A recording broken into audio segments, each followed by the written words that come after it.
দর্শক মাইজবাদী এবং গণতান্ত্রিক যুক্তফ্রন্টের পক্ষ থেকে সবাইকে শুভেচ্ছা।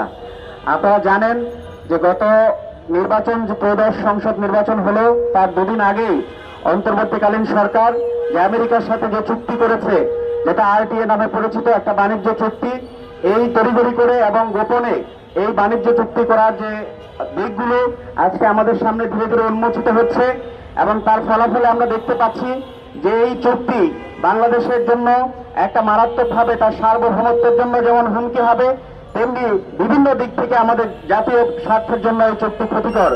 আমরা দেখেছি এই চুক্তির ফলে মার্কিন যুক্তরাষ্ট্রের সাথে যে সমস্ত শর্ত এই চুক্তিতে দেয়া আছে, এই শর্তের ফলে মারাত্মকভাবে আমাদের দেশের অর্থনীতি ক্ষতিগ্রস্ত হবে, আমাদের কৃষি বাণিজ্য সমস্ত দিক থেকে আমাদের অর্থনীতি ক্ষতিগ্রস্ত হবে। আমরা দেখেছি এই চুক্তিতে যে শর্ত দেওয়া হয়েছে, শর্ত অনুযায়ী বাংলাদেশকে আগামী 15 বছরে $15 বিলিয়ন যে বিভিন্ন সরঞ্জাম, সেটা মার্কিন যুক্তরাষ্ট্র থেকে কিনতে হবে। চুক্তিতে বলা হয়েছে যে বাংলাদেশ যে প্রতিরক্ষা সামরিক সরঞ্জাম কেনে, সেই সামরিক সরঞ্জাম কেনার ক্ষেত্রে মার্কিন যুক্তরাষ্ট্র শর্ত দিয়েছে যে কিছু নির্দিষ্ট দেশ থেকে সেটা কেনা যাবে না, কিংবা আমেরিকার কাছ থেকে সেই সামরিক সরঞ্জাম কিনতে হবে। 15টি বোয়িং বিমান কিনতে হবে। $3.5 বিলিয়ন যে কৃষি সামগ্রী আমেরিকা থেকে কিনতে হবে।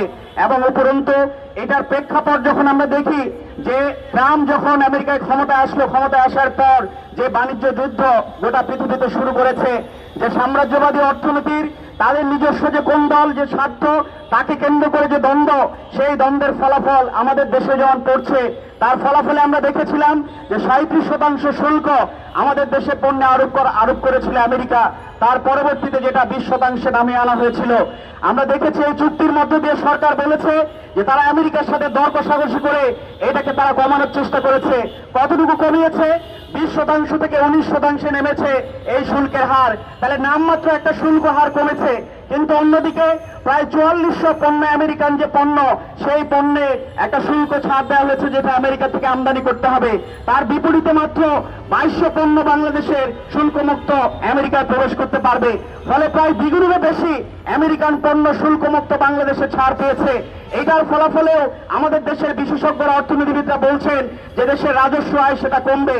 আরেকদিকে আমরা দেখেছি যে আমেরিকার এই চুক্তির ফলাফলে তারা যে শর্ত দিয়েছে, সেখানে যে আমেরিকা যদি তার দেশের জন্য কোন রাষ্ট্রকে তারা ক্ষতিকর মনে করে, তার সেই ক্ষতির অংশ হিসেবে তারা যদি সেখানে সীমান্ত কিংবা বাণিজ্য নিষেধাজ্ঞা দেয়, বাংলাদেশকে তার পরিপূরক সেখানে নিষেধাজ্ঞা আরোপ করতে হবে। তাহলে এইভাবে করে যে শর্তগুলো এই চুক্তিতে আরোপ করা হয়েছে, যেটা বাংলাদেশের যে নীতিগতভাবে স্বাধীন সিদ্ধান্ত নেওয়ার ক্ষমতা, সেটাকে বাস্তবে এখানে অকার্যকর করা হচ্ছে, যার মধ্য দিয়ে আমাদের যে সার্বভৌমত্ব, এটাই হুমকির সম্মুখে পড়ছে।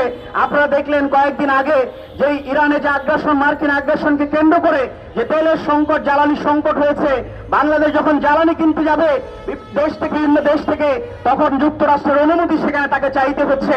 ফলে এই ঘটনার মধ্য দিয়ে ইতিমধ্যে এটা দৃশ্যমান হয়েছে এবং আগামী বছরগুলোতে এটা আরো দৃশ্যমান হবে। সে কারণে আমরা মনে করছি যে বাংলাদেশের যে জনগণের যে অর্থনীতি, কৃষি সহ বিভিন্ন ক্ষেত্রে যে জাতীয় অর্থনীতি আমাদের ক্ষতিগ্রস্ত হবে, এরকম একটা চুক্তির মধ্য দিয়ে, ফলে এই চুক্তি অবিলম্বে বাতিল করতে হবে। আমরা বলতে চাই যে গণ অভ্যুত্থানের মধ্য দিয়ে যে অন্তর্বর্তী সরকার এখানে ক্ষমতায় ছিল, এই গণ অভ্যুত্থানের মধ্যে অন্যতম আকাঙ্ক্ষা ছিল যে ভারতীয় সাম্রাজ্যবাদ, আধিপত্যবাদ বিরোধী একটা লড়াইয়ের আকাঙ্ক্ষা এদেশের জনমানুষের ছিল। কিন্তু আমরা অভ্যুত্থানের পর দেখলাম যে একদিকে যেমন বিগত সরকারের সময় হাসিনা সরকারের সাথে ভারত এখানে যে লেনদেন করেছে, প্রায় বিনা শর্তে সমস্ত কিছু উজাড় করে দিয়েছে। আর অন্তর্বর্তী সরকারের সময় থেকে আমরা দেখছি যে মার্কিন যুক্তরাষ্ট্রের সাথে একই ধরনের সম্পর্কে বাংলাদেশ এখানে জড়িয়েছে। ফলে মার্কিন সাম্রাজ্যবাদ বলি কিংবা ভারতীয় সাম্রাজ্যবাদ, আধিপত্যবাদ, এই আধিপত্যবাদের বিরুদ্ধে বাংলাদেশের যে জনগণের লড়াই, এই লড়াই সামনের দিনে আমাদেরকে আরো জনগণকে একাত্ম হয়ে গড়ে তুলতে হবে। এই কথা বলেই আমি আমার বক্তব্য শেষ করছি। সবাইকে ধন্যবাদ।